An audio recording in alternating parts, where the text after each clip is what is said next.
Um grupo de professores e pesquisadores da Faculdade de Ciências Médicas, que lidera, a partir do CAISM, o Hospital da Mulher da Unicamp, uma rede brasileira de pesquisa sobre saúde reprodutiva e perinatal, vai conduzir um estudo simultâneo em várias maternidades do país sobre os impactos da Covid-19 na gestação, a convite da Organização Mundial da Saúde. Além do Brasil, outros 6 países de diferentes regiões do mundo vão participar da pesquisa. Desde o início da pandemia, os pesquisadores dessa rede, que existe há mais de 12 anos e reúne quase 30 maternidades de todo o país, a maior parte delas ligada a universidades, já vinham coletando amostras e dados para tentar entender como o novo coronavírus pode afetar mulheres e recém-nascidos. A iniciativa recebeu o nome de REBRACO, Rede Brasileira em Estudos de Covid-19 em Obstetrícia. A gente estava tentando um financiamento maior em várias fontes de financiamento, mas enquanto isso não saía, a gente implementou o estudo, que na verdade está praticamente se encerrando agora, com alguns dados preliminares sendo analisados.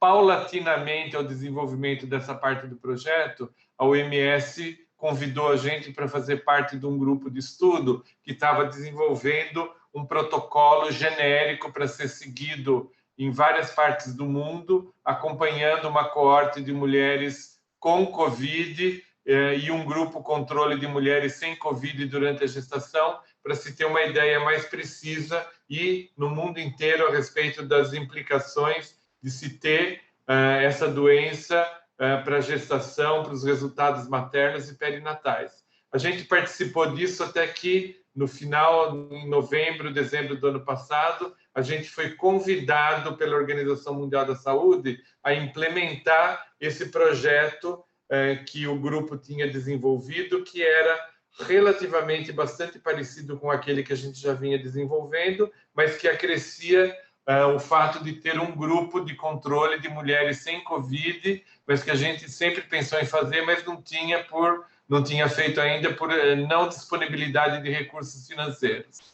Agora, os pesquisadores vão contar com investimento inicial de $220 mil da Organização Mundial da Saúde, valor que será utilizado principalmente para preparar as 10 maternidades e equipes selecionadas para participar da segunda fase do estudo, por contarem com as condições mais adequadas para aplicação do protocolo elaborado pela OMS. A previsão é que eles recebam pelo menos outros $800 mil da organização ao longo dos próximos 2 anos para poder acompanhar gestantes e bebês durante o pré-natal, o parto e o puerpério, isto é, o período de até 6 semanas após o parto. E isso deve realmente aumentar bastante os recursos financeiros e a responsabilidade também de levar adiante um estudo financiado pela Organização Mundial da Saúde, seguindo todos os selos de qualidade científica que a OMS exige, mas que, por outro lado, representa uma parceria já de um bom tempo com a Organização Mundial da Saúde e que tem rendido, ao longo desses 10, 12 anos, uma série de frutos científicos bastante importantes. Entre os achados da REBRACO até o momento, a professora Maria Laura Costa do Nascimento, que ao lado do professor Secati lidera o estudo, destaca um dado bastante preocupante. Então, nesse nosso banco de dados, mais ou menos metade dos casos suspeitos foram testados. Por quê? Porque nem todos têm disponibilidade de teste para casos leves. A maior parte dos lugares ainda só consegue testar casos internados, o que é um limitante para conseguir entender a prevalência da doença num grupo de risco como o de gestantes, né? Então, essa possibilidade agora da OMS é da gente seguir as mulheres durante todo o pré-natal. E ao longo do pré-natal, a gente vai testar. No início do pré-natal, no 3º trimestre, ao redor de 7, 8 meses de gestação, e depois a gente vai testar no parto para a COVID.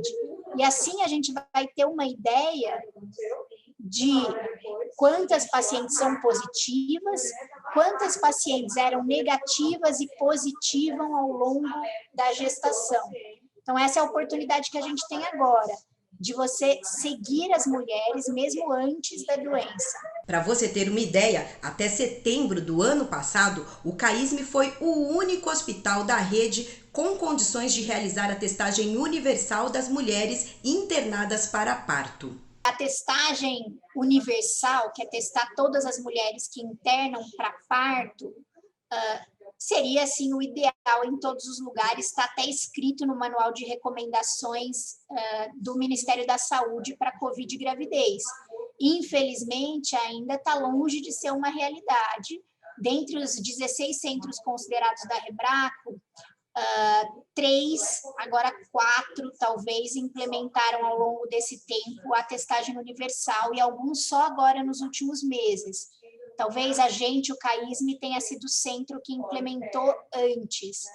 E, sem dúvida, saber o status da mulher protege ela, a família e também os profissionais de saúde para que a gente tome as medidas corretas de isolamento e acompanhamento. A gente está falando de uma baixa testagem em centros universitários que deixam de fazer, não porque querem não fazer, porque não têm condições de fazer. Em contrapartida, a gente tem as notícias aí da mídia, sinto, mas eu não posso deixar de falar, dos kits de PCR que estão perdendo a validade, armazenados nos galpões dos aeroportos aí, sem que sejam distribuídos para quem realmente poderia estar utilizando. Com os recursos que a OMS vai investir no estudo, além de coletar dados e amostras que vão ajudar a entender os impactos da doença sobre a gravidez, será possível ampliar a testagem das gestantes nos centros participantes. O plano é realizar tanto o teste sorológico, que indica se a gestante já teve contato com o coronavírus em algum momento,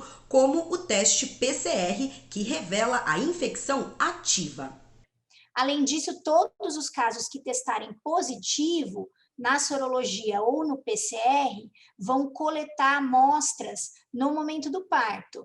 Amostra de sangue materno, de urina, de secreção vaginal, de placenta, sangue de cordão, líquido amniótico, para depois a gente poder também fazer uma investigação da presença viral nesses materiais. Então, a estrutura e o financiamento têm ajudado para montar toda a parte laboratorial, que garanta não só a coleta e armazenamento de amostras, mas também o processamento. Tem alguns desfechos que são muito pouco estudados até o momento. Por exemplo, aborto, óbito fetal. É muito difícil fazer a correlação desses eventos com a infecção. Então, acompanhar uma coorte, acompanhar um grupo de gestantes desde o comecinho da gravidez até o final, permite essas associações também. Como explica o pesquisador Renato Souza, que integra a equipe que coordena o estudo no Brasil, um aplicativo para o acompanhamento das gestantes também está sendo desenvolvido. Ele vai ser utilizado para melhorar, otimizar o segmento dessas mulheres. Seja até do ponto de vista do pré-natal, daquelas queixas corriqueiras, para fazer uma checagem se está tudo bem, mas também para, no âmbito da sintomatologia ou do quadro do Covid-19, se ela está bem, se ela não está, se ela teve alguma mudança do quadro. Na verdade, é abrir mais um canal de comunicação com essas mulheres, que muitas vezes, como profissional de saúde, e a gente viu isso na pandemia, a gente fez esse levantamento, o quanto, muitas vezes, o cuidado ele acabou se afastando, seja porque os serviços de saúde tiveram muita dificuldade em manter as suas atividades de maneira normal durante a pandemia. Diante do tanto que ainda é preciso desvendar sobre o assunto, você deve estar se perguntando, mas o que será que os cientistas já sabem sobre os efeitos do coronavírus sobre a gravidez? O que está claro é que a gestante é, sim, uma população de risco para Covid-19, tem um risco maior de doença grave, de internação em UTI. A maior parte das internações e dessa gravidade ocorrem no terceiro trimestre, no final da gravidez. Mas uma grande preocupação nossa no começo da pandemia, que era o risco de transmissão vertical, o risco de transmitir a doença para o bebê durante a gestação ou parto, é uma das coisas que tem se mostrado possível, mas um evento raro, e quando ocorre com pouca repercussão e com doença não grave no recém-nascido. Então, acho que isso é uma das coisas que tranquiliza. A outra coisa é segurança para amamentação, que foi uma grande dúvida também no começo. Parece não haver associação com malformações, pelo menos não malformações maiores, e os casos com suspeita ou com Covid confirmado têm um risco maior, sim, de prematuridade ou de precisar interromper a gravidez antes, principalmente por uma indicação médica, na maior parte pela gravidade da doença. Nos casos leves, não há necessidade de interromper a gestação antes e também não há nenhuma indicação de cesárea, por exemplo, por conta do Covid, pelo contrário. E pré-eclâmpsia ainda é um assunto de bastante debate, mas parece existir sim uma associação e o Covid parece desencadear algumas respostas que são semelhantes ao que ocorre na pré-eclâmpsia na sua forma grave.